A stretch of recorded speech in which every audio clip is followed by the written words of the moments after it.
Hey, look at me trying to be a little more consistent with my uploads. Today I thought I would do my October TBR and I thought I would go over the October picks for the Book of the Month Club. These last few months I have been really loving the Book of the Month Club selections. I started with them I think about 2 years ago.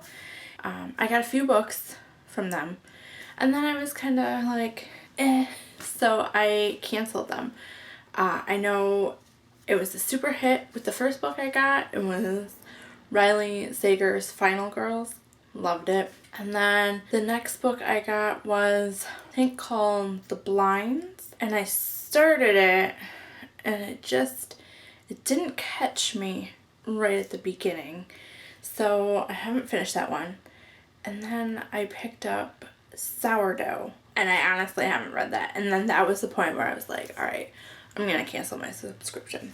But then a few months ago is when I actually restarted my subscription, and I've been having trouble every month picking one selection. What I've been doing is I've been picking one of the 5 selections, and then I have been adding a couple add-ons to it. I'm really excited about some of the add-ons, on top of the fact that trying to decide on which book to get for the month has just been so rough because there's so many good options. And this month we have Magic Lessons by Alice Hoffman, and this is a historical fiction. It goes back to the 1600s in Salem, Massachusetts, and it says that this is a standalone prequel to the rules of magic and practical magic. And then we have Leave the World Behind, which is, they have it classified as a literary fiction, and their little blurb is, this ominous gender-bending novel gets real weird real fast after a blackout strands 2 families in a vacation home. The next option is The Girl in the Mirror, and this is a thriller, and this is by a debut author, and it says, for the suspense superfans, a twin assumes the life of her perfect sister in a race to win her father's fortune. Next we have Ties That Tether, and this is a contemporary fiction, also by a debut author, and it says, an unexpected love story that asks, what happens when being the perfect daughter means betraying your own heart? And this next one is the one that I ended up picking, and it's The Invisible Life of Addie LaRue by V.E. Schwab. And this is a fantasy. A life of immortality is not all it's cracked up to be when no one remembers who you are. That is, until someone does. And that is the one that I ended up going with. I've seen, of the people that I follow on BookTube, I've seen 2 conflicting thoughts around this book. I've seen people who absolutely love it, and then I found one of the girls that I found didn't enjoy it nearly as much because apparently it was being marketed more as having more of a romance to it than maybe it actually does.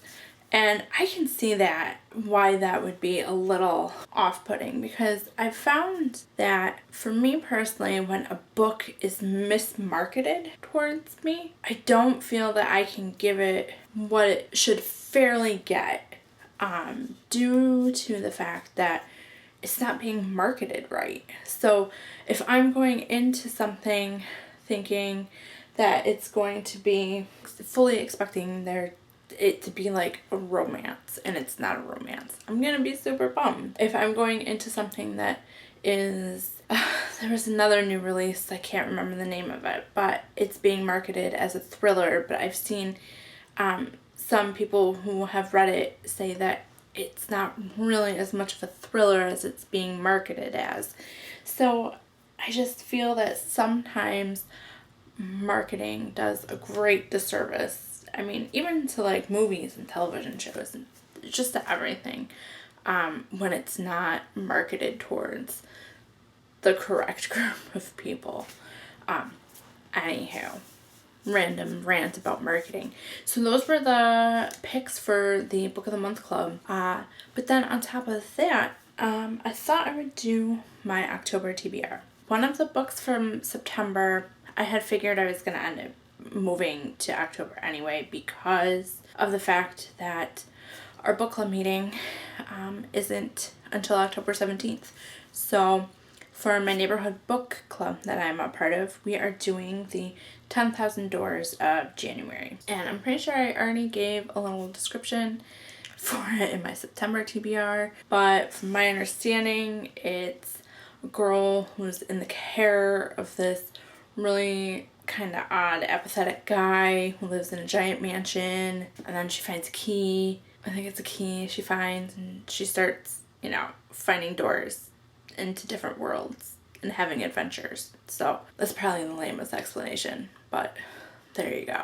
So the 10,000 Doors of January will be read for my neighborhood book club. And then my goal is to finish Haunted Nights and Stephen King's The Night Shift. This one I'm super close to finishing. I've only got about 150 pages left. I think it was about 6 stories. This I read 2 stories out of 16. So, I was a little bummed about how those 2 stories started out. So hopefully the rest will pick up. I can't expect every story to be A+, but I was hoping the openers at the very least, at least the first one, would have been a little more than it was. But that's okay.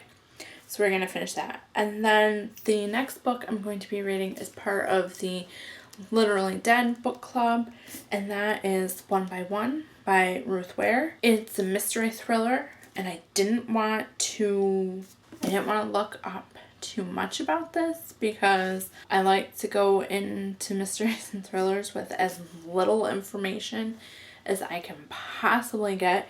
So I just know that it takes place at a ski lodge where a bunch of people have been trapped due to an avalanche, and then people start dying. That's about all I know, and I'm okay with that. That's really about it. I'm trying to keep it kind of light at the beginning because the second half of October, from the 18th, I believe, through the 31st, I want to join in with the Fortnight Frights readathon.